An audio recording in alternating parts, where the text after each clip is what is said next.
May 5, 1945.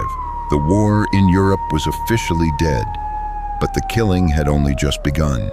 High in the Austrian Alps, perched on a jagged limestone pedestal, a medieval fortress named Castle Itter became the stage for the most impossible sight of the 20th century.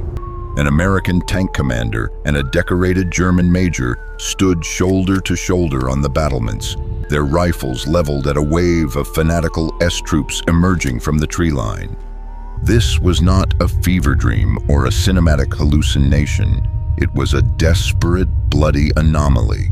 A moment where the binary logic of us versus them shattered into 1,000 pieces under the weight of sheer survival.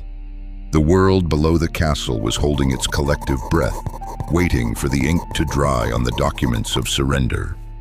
But for those trapped within the stone walls of Schloss Itter, the silence of the spring air was a lie. The castle had been transformed by the regime into a high-profile prison, a gilded cage for the honored captives of the French Republic. These were the men who had once held the fate of Europe in their hands. Former Prime Ministers Paul Reynaud and Édouard Daladier, high-ranking generals like Maurice Gamelin, and even the international tennis icon Jean Borotra. They were ghosts of a fallen government living in luxury while the world burned, yet they were more vulnerable than the common soldier in the trenches. The atmosphere inside the fortress was thick with a toxic blend of political resentment and existential dread. Even in the face of death, the French VIPs couldn't stop bickering. Reynaud and Daladier, rivals in the halls of Parliament, brought their old grudges into the dining hall of their mountain prison.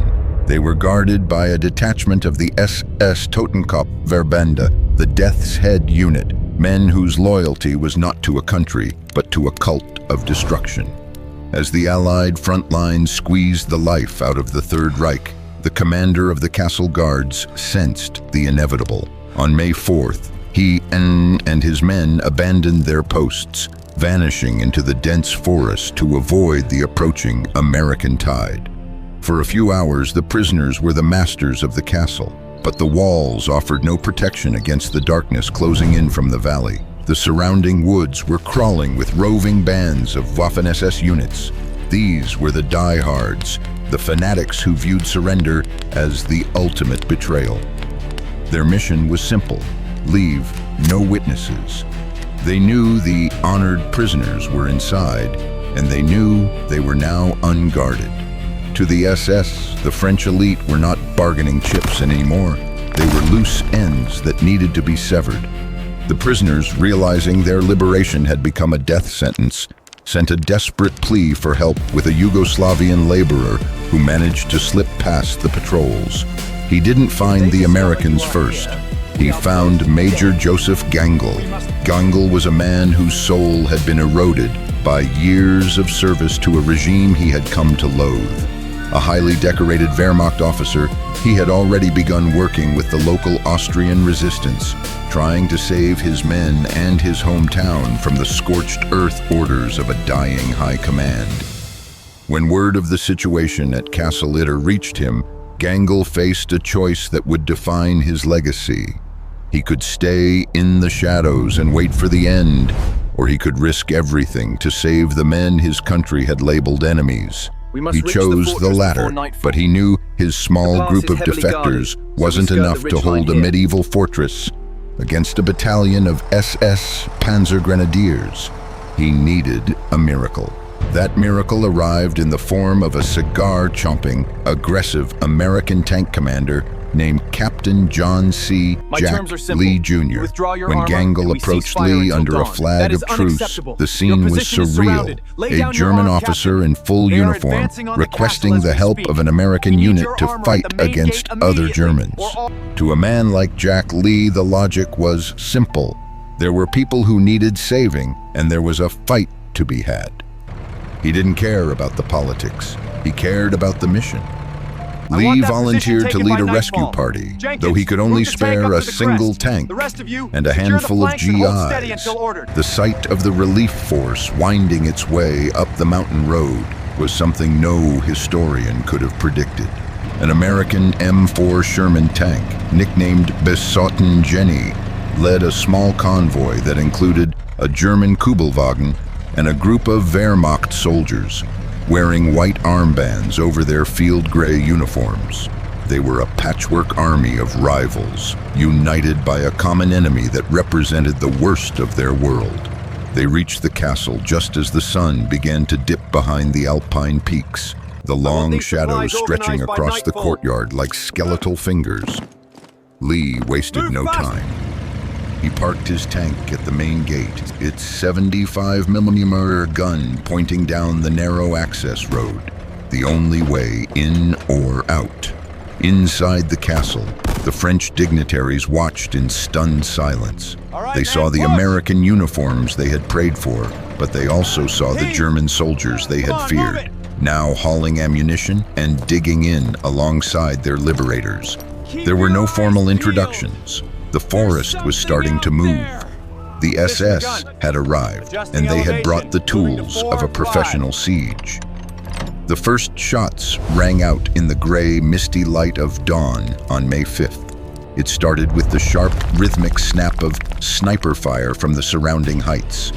The 17th SS Panzer Grenadier Division held the high ground, their MG-42 machine guns, known as Hitler's Buzzsaw, tearing into the castle's stone facade. The defenders were outnumbered nearly 10-1. Inside the walls, the hierarchy of the old world collapsed. Prime ministers who had spent years debating policy now picked up discarded Mauser rifles. They stood on the battlements, squinting through the smoke, firing alongside German corporals and American sergeants.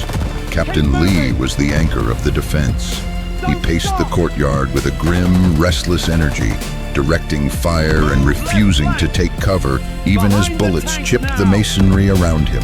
He kept an unlit cigar clenched between his teeth, a silent middle finger to the chaos. Beside him, Major Gangl worked with the precision of a professional soldier, coordinating the dwindling supplies of ammunition. The Besotten Jenny roared to life, its machine guns barking at the shifting shapes in the trees, providing the only real heavy fire the defenders possessed. But the SS were not merely infantry. They were equipped with heavy weaponry. From the dense tree line, a hidden 80mm anti-tank gun suddenly spoke. The first shell shrieked through the air, shattering a stone turret. The second shell found its mark. The Besotten Jenny erupted in a geyser of orange flame and black smoke. The tank, the centerpiece of their defense, was silenced. The defenders were forced to retreat into the main keep, the ancient stone walls their last remaining shield. The momentum shifted violently. The SS soldiers, clad in white camouflage that blended into the remaining patches of snow, began to press closer to the walls. They sensed the end was near. Ammunition was so low that Lee ordered his men to fire only at confirmed targets. Every bullet was a heartbeat. In the middle of this frantic exchange, Major Gangl saw former Prime Minister Paul Reynaud move into an exposed position to get a better shot at the attackers. Realizing the statesman was in the sights of a sniper, Gangl lunged forward to pull him to safety. A single shot echoed across the courtyard. The German major fell, dying instantly, on the soil of his own country, while protecting a man who had once been his nation's most prominent adversary. By early afternoon, the situation had reached a breaking point. The SS had breached the outer perimeter and were preparing to use Panzerfausts to blow the main gates of the keep. The defenders gathered in the corridors, fixing bayonets and checking their last few rounds, prepared for a final hand-to-hand struggle in the dark. It was then that Jean Barotra, the aging tennis star, suggested a plan that bordered on madness. He offered to leap over the castle wall, sprint through the SS-controlled forest, and try to find the American relief column that was rumored to be nearby.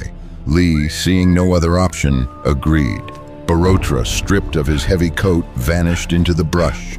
dodging patrols and navigating the vertical terrain with the grace of the athlete he once was.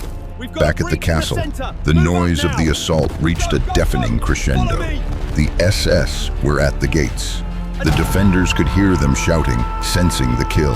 But then a new sound began to vibrate through the stone floors. It wasn't the high-pitched whine of SS rifles. It was the deep, thunderous growl of American armor and the heavy, slow thud of 50 caliber machine guns. The relief column from the 142nd Infantry Regiment, guided by the information Borotra had managed to deliver, had arrived at the base of the mountain. The SS units, suddenly caught between the castle walls and a fresh battalion of American tanks, didn't stay to fight. They melted back into the shadows of the forest, their final act of fanaticism thwarted by the very man they had sought to execute. As the first American trucks rolled into the courtyard, the survivors of the siege stood in the clearing smoke, looking at one another with expressions of profound disbelief. There were no cheers, no grand speeches. There was only the heavy, oppressive weight of the reality they had just lived through. The American GIs looked at the German Wehrmacht soldiers who were still holding their weapons, and for a moment, the tension was thick enough to touch. Then, slowly, the German soldiers began to lay their rifles on the ground. They had fought a battle that shouldn't have happened, in a war that was technically over, alongside men they were supposed to hate. They had chosen humanity over ideology, and in doing so, they had created a footnote in history that remains one of its most haunting mysteries. The Battle of Castle Itter is often ignored by the history books because it doesn't fit the clean narrative of the Second World War. It is an uncomfortable story of gray areas, where the enemy became a savior and the liberation was a chaotic mess of political grudges and desperate survival.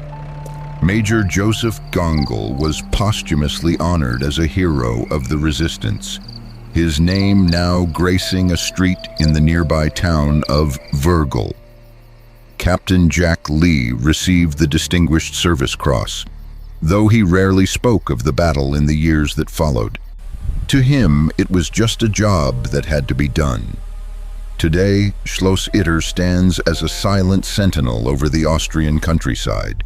It is a beautiful, peaceful place, showing no outward scars of the 88mm shells or the blood spilled on its cobblestones, but the shadows in the courtyard hold a different truth. They remind us that even in the darkest hours of human history, the lines we draw between ourselves are often illusions. The strangest alliance in military history proved that even at the very edge of the abyss, the rules can change. It proved that a German officer and an American captain could find a common cause, and that the nature of the enemy is never as simple as the uniform they wear. The echoes of that final battle in May 1945 serve as a profound testament to the unpredictable, resilient, and often baffling nature of the human spirit.